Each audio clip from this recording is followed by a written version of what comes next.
मैंने किया। क्या सच में हम इतना कुछ कर सकते हैं? जो हम सोचते हैं मैं कर लूँगा, मैं करूँगा, मैंने किया है, ये एक अहंकार है कि सब मैंने किया है। लेकिन ऐसा कुछ नहीं, हम कुछ नहीं कर सकते। हम ओनली एक माध्यम है कि जो पिछले हमने कर्म कर दिए हैं उसका दुख सुख भोगने के लिए ही हम आए हैं। कि जो अच्छा करा है तो उसका भी हमें यहीं भोगना है, जो बुरा करा है उसका भी हमें यहीं भोगना है। हम जब भी ईश्वर की यानी कि मोक्ष की प्राप्ति होगी हमें, तो हम हमारे साथ कुछ नहीं ले जाने वाले। जब हमारा ये चक्रव्यूह ख़त्म हो जाएगा तो हमें मोक्ष की प्राप्ति होगी। अगर हम इसी दुख सुख में फंसे रहे तो हमें कभी मोक्ष नहीं मिलेगा। और आज की दुनिया में सब यही सोचते, मोक्ष किसे चाहिए, इस दुनिया में सुख भोगूंगा यही मोक्ष है। सब ये सोचते हैं मैं ये करा, मैंने ये करा। कोई शराबी शराब पी गया, इसने किया है, ये इसने दारू नहीं पी होती, ये हरकत नहीं होती। ये हमारे माइंड में हमेशा चलता है कि सब मैंने किया। लेकिन क्या सच में आपने किया? नहीं, आप एक माध्यम हो। ऐसे ही जब महाभारत का युद्ध चल रहा था तो ऐसे जब इसी तरह जब कर्ण की मृत्यु हुई तो अर्जुन को भी यही लगा था कि मैंने मारा उसे अहंकार आ गया था। लेकिन सामने भगवान श्री कृष्ण बैठे थे। जब शाम का टाइम हो गया था, युद्ध समाप्त हो गया था, यानी उस दिन का युद्ध समाप्त हो गया, पूरा युद्ध समाप्त नहीं हुआ था। उस दिन का युद्ध समाप्त हुआ तो सब अपने अपने शिविर में गए। तो वहाँ अर्जुन को अहंकार था उस दिन कि मैंने कर्ण को मारा, इतने महारथी इतने बड़े योद्धा को मैंने मारा। लेकिन वो बस बोले जा रहा था मैंने कर्ण को इस तरह मारा, इसने मारा, ऐसे मारा, ऐसे मारा। तो भगवान श्री कृष्ण बैठे बैठे मुस्कुरा रहे थे। तो बीच में भगवान श्री कृष्ण ने ये बोला कि नहीं, तूने कर्ण को नहीं मारा। तब अर्जुन ने बोला नहीं, मैंने ही तो मारा है कर्ण को। कि नहीं, कर्ण को तूने नहीं मारा। फिर भगवान श्री कृष्ण से वो गुस्सा हो गया कि नहीं, आप मेरे मित्र हो, मेरे परम मित्र हो और मेरे मतलब भगवान हो, मैं आपको भगवान मानता हूँ, मैं आपका सबसे प्रिय हूँ। फिर भी आप मेरा पक्ष ना लेके उस शत्रु पक्ष के कर्ण का पक्ष ले रहे हैं। आप ऐसा क्यों कर रहे हैं? जबकि वो आपका कुछ नहीं लगता, फिर भी आप उसका इतना पक्ष ले रहे हैं। तो इस बात में भी अर्जुन को थोड़ा गलत लगा था। लेकिन फिर भी भगवान श्री कृष्ण नाराज़ नहीं हुए कि भगवान श्री कृष्ण सब जानते। बस अर्जुन को अहंकार था कि वो भूल गया था कि वो किसके साथ बात कर रहा है। तब भगवान श्री कृष्ण ने बताया था कि मैंने तुम्हें अपना विराट रूप तक दिखाया, तुम जानते हो मैं कौन हूँ। फिर अर्जुन ने कहा हाँ प्रभु, मैं कैसे भूल सकता हूँ कि आप त्रिलोकी नाथ हो। क्योंकि अर्जुन ने भगवान श्री कृष्ण ने अर्जुन को बहुत बार अपना विराट रूप दिखाया है। बस बहुत कम जगह दिखाया जाता है, लेकिन बहुत बार दिखाया है। तो जब उन्होंने बोला कि आप त्रिलोकी के नाथ हो, तो वहाँ ये भगवान श्री कृष्ण को पता था, अर्जुन को भी पता था। लेकिन तब भी अर्जुन था वो शांत नहीं था, वो तो अहंकार के मद में चूर था। तो अर्जुन ने ये बोला कि जब मैं तीर चलाता था तो कर्ण का रथ 10 कदम पीछे जाता था, और जब कर्ण तीर चलाता था तो मेरा रथ ओनली 2 कदम पीछे जाता था।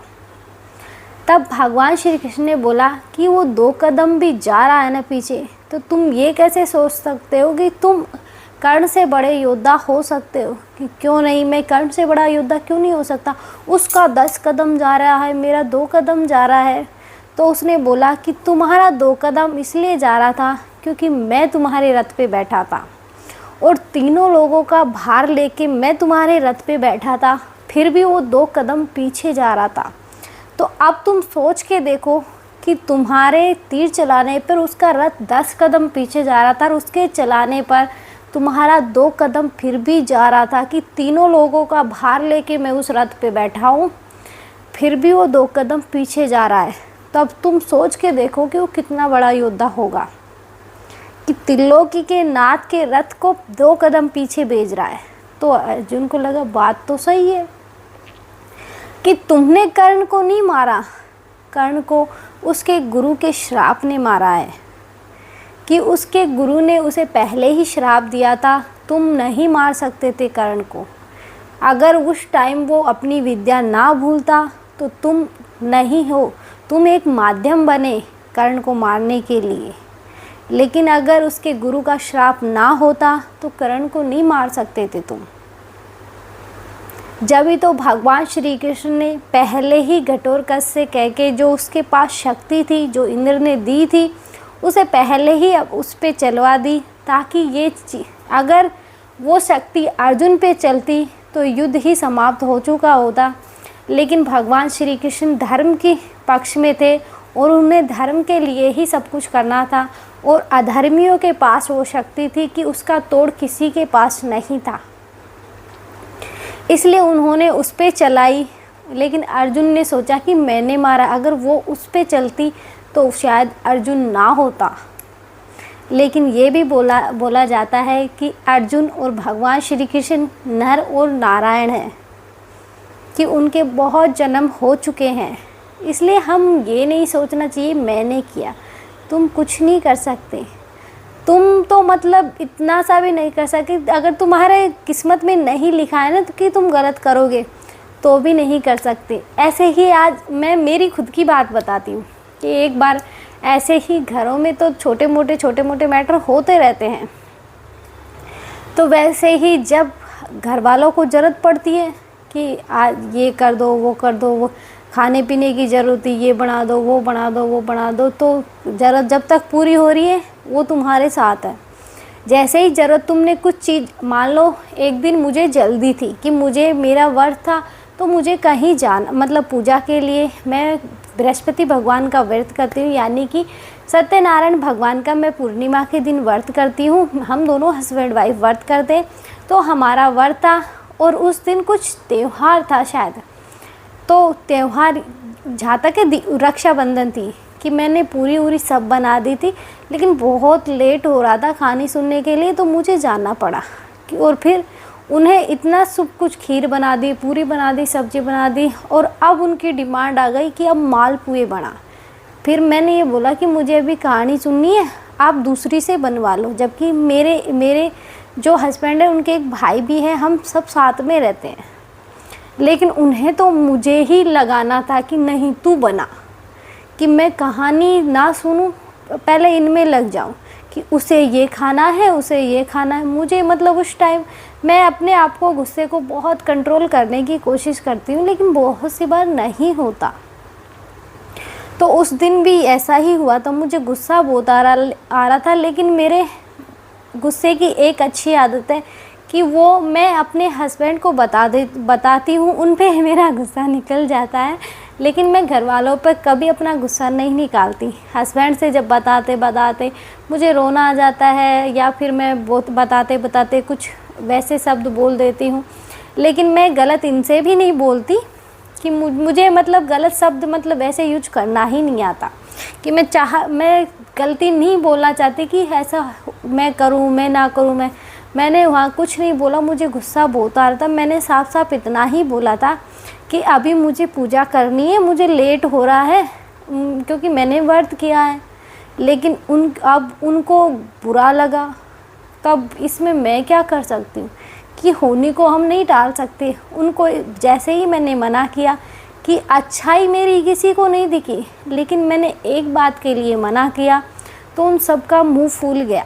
क्योंकि हर घर में ये आदतें होती हैं कि ये होता है कि जैसे ही तुमने किसी काम के लिए मना किया तो अब वो तुमसे बात नहीं करेंगे 2-3 दिन सब चुप, ऐसे लगेंगे जैसे पता नहीं घर में कौन सा महाभारत छिड़ गई कि सब शांत है अपने अपने। तो ऐसे ही हुआ था उस दिन कि हम पूजा वूजा करके वापस आए का उन्होंने खुद अपने आप बना लिया, जबकि एक मेंबर और है बनाने के लिए, उसे नहीं कहना चाहते। अब क्यों नहीं कहना चाहते ये मुझे नहीं पता, कि वो उनके ऊपर है, उनकी मर्ज़ी, वो कहना चाहते नहीं कहना चाहते। तो हमने जब शाम का खाना खाया तो उन्होंने हमें मतलब पूछा तक नहीं, कि उन्होंने हमारे जाने के बाद जो जो बनाया उनमें से हमें एक घास तक नहीं दिया। मुझे बुरा लगा कि मैंने मतलब इतना किया फिर भी इन लोगों ने नहीं दिया। कि मैंने मेरे हस्बैंड को बताया, उन्होंने बोला कोई बात नहीं, किस्मत में नहीं होगा जब भी तो नहीं मिला। तो मुझे दूसरे दिन गुस्सा आ रहा था सुबह सुबह, क्योंकि जब कुछ ऐसी चीज़ें हो जाती हैं तो गुस्सा आता है इंसान को, चाहे कितना ही कंट्रोल करने की कोशिश करे वो नहीं हो पाता। तो मुझे दूसरे दिन मैं पूजा वूजा कर रही थी तो मुझे गुस्सा आ रहा था कि ऐसे ऐसे कल इन्होंने किया। यहाँ तक कि मेरे 1 साल की बेटी थी तब, वो कितना खा लेती, 1 पकौड़ी खा लेती, उसे भी नहीं दिया उन्होंने। फिर भी मैंने इग्नोर किया, कोई बात नहीं, हमने दोनों ने रोटी सब्जी बनाई और खाई आराम से। लेकिन दूसरे दिन मुझे उसी बात के लिए गुस्सा आ रहा था। तो मैं मतलब बहुत सी बार जब हमारी जो टीवी वाली छतरी है वो ख़राब हो जाती है तो मैं हमारे घर पे भी बहुत सी बार डंडा लगा के उसे ठीक कर देती, लेकिन वो मैंने ही ठीक करी थी यहाँ पे भी। तो मैं उसके पीछे डंडा लगा के आई थी ताकि ये बंदरों से हिले ना, और हिले तो इतनी गड़बड़ ना हो कि ये नॉर्मली वापस आ जाए, क्योंकि गांव में अधिकतर छतरी चलती है, केबल नहीं लगाते इसलिए, और वो फ्री की होती है ना इसलिए ज़्यादा चलती है।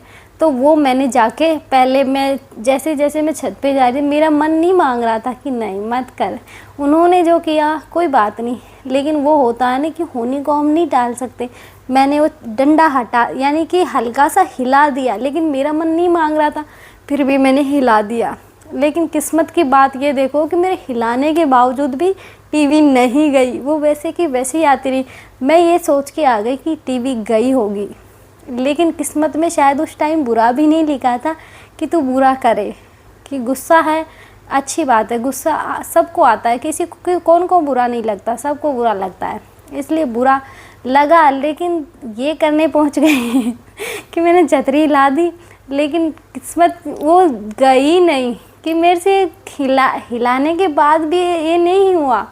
तो मैंने कि शायद यही किस्मत में लिखा होगी तो ये गलत ना करे, कि बहुत सी बार ऐसा होता है कि हम करने कुछ और जाते हैं, हो कुछ और जाता है कि उनकी, और फिर उसके बाद उनकी कम से कम 15-20 दिन उसी डंडे से वो चल गई कि कुछ करने जाते हैं ऑटोमेटिक, अगर गलत कर रहे हैं फिर भी अच्छा हो गया, तो ये भगवान की कृपा ही समझो कि ये भगवान की कृपा है। अब गुस्सा है तो कंट्रोल इतनी आसानी से नहीं होगा, करने की कोशिश करते हैं फिर भी नहीं होता। और किसके घर में तकलीफ़ें नहीं होती, सबके घर में होती है, छोटी छोटी बातों पे सब झगड़ते रहते हैं। लेकिन अपने आप को शांत करने की कोशिश करें। और अब सबसे ज़्यादा इम्पोर्टेंट है कि पति पत्नी खुश रहने चाहिए। दुनिया का क्या है, दुनिया तो बोलती रहेगी, दुनिया कभी जीने नहीं देगी कि तुम ये सोचो कि हमारा वो कोई नहीं है। कि तुम एक काम के लिए मना करके देखो, फिर दिखाएंगे कि तुम उनके कौन हो, वो तुम्हारे कौन है। जब पता चलता है कि कौन अपना है और कौन पराया है।